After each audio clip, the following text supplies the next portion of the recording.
Earlier this week, Senator Lindsey Graham, he decided to self-quarantine after he came into contact with the Brazilian president in West Palm Beach at Mar-a-Lago, whose aide tested positive for the virus. Today, the senator's office released a statement that Graham was also in contact with Australia's Minister of Home Affairs, Peter Dutton, who has also tested positive for the virus. Senator Graham is currently awaiting the results of his coronavirus test. He joins us on the phone.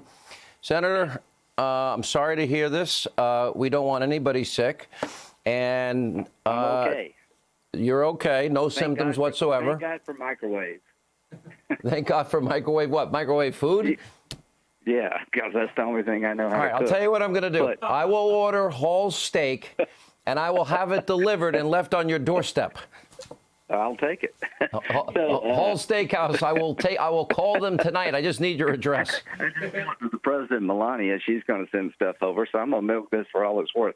But I feel fine. The reason I got tested is I had a kind of an allergy episode for about a month and had a little spike in chills, and I went to the doctor, and he said, let's just be sure, have the test. But let me just say this. Today was a big day. We're not out of the woods yet. Dr. Fauci is a national treasure. We got many challenges left. But let me tell you why I think the stock market went up. Three things happened today. A declaration of a national emergency will free up about $40-something billion to help states' medical infrastructure. That will help us contain this problem. You got a bipartisan deal that's going to help people who've been laid off and had their income go down. And you had a big change in testing where you had the private sector come forward with testing kits that are going to accelerate testing tenfold. And you got the private sector like Walmart allowing drive-by testing. So I think the president's made three really good decisions today, supporting a bipartisan deal to help working people, getting an emergency declaration to help the states, and getting the private sector to come up with testing programs outside the federal government. Well, it explains why the president was meeting with all of these industry leaders over these many weeks. That's the key to this, is the private sector, is to get them to do things the federal government can't do. The president inherited a system that was not designed to test everybody in America. And what we now have is a private sector, public sector partnership that's going to allow people to be tested in real time, and we'll know more about the virus. But here's what the 2020 election is going to be about. I don't mean to be about politics tonight, but the question for the country is who's best able to rebuild this economy after dealing with a worldwide pandemic, Joe Biden or Donald Trump? He's fixed a broken economy once. That was the Obama-Biden economy, and he's going to fix this economy the second time. Did you see my opening monologue tonight? If you didn't, no. I'm taking attendance. You should have, if you get a chance when it reruns, I hope you watch. But two of the things that we brought up is I think this will create a new paradigm. This is good for not only America, worldwide.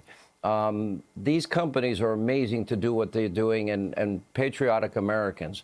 Also, I went over chapter and verse. It took 6 months for Biden and Obama on the H1N1 virus, and when they finally declared a national emergency after 1,000 Americans were dead and tens of thousands contracted H1N1, only then they declared a national emergency, and the media was fawning over it 6 months later. Look at how far the media sunk. Well, they want Trump to lose no matter what or how they want him to lose. But here's the deal. The president inherited a stagnant economy. It was loaded with regulations with high taxes. And in 3 years, Donald Trump took a wet blanket off the economy put on it by Joe Biden and Barack Obama. 3 weeks ago, this economy was historic. Now we've got a worldwide pandemic that started in China. The single best thing this president did was stop travel into America from China. The reason Italy's having a problem is they didn't do that. He's done the same thing with Europe. So the goal is to contain the virus and stabilize the economy. And here's what I would ask every American to think about. Look what Donald Trump did with the Obama-Biden economy that was going nowhere. Who do you want to fix the economy after a worldwide pandemic, Biden or Trump? That's an easy decision. Here's one other thing we want. We want you and we want every American healthy, safe, and secure. We wish you a speedy recovery. We're praying for everybody that is dealing with the anxiety of waiting a test result. Thank you, Senator. We're going to get through this. We're going to be stronger. We're going to... All I need is an address. Stay on the line. Give my wonderful producer your address, and I will send it over. have it sent over. All right. Thank No you. shaking hands. Okay, thank you. Don't worry. And in China, we're going to pick our supply chain back on the healthcare side. Absolutely. They got a lot of explaining to do. When We're going to be back, stronger after this, Sean. We'll be stronger as a nation after this. a new paradigm has been now set, and I think will help for many generations to come.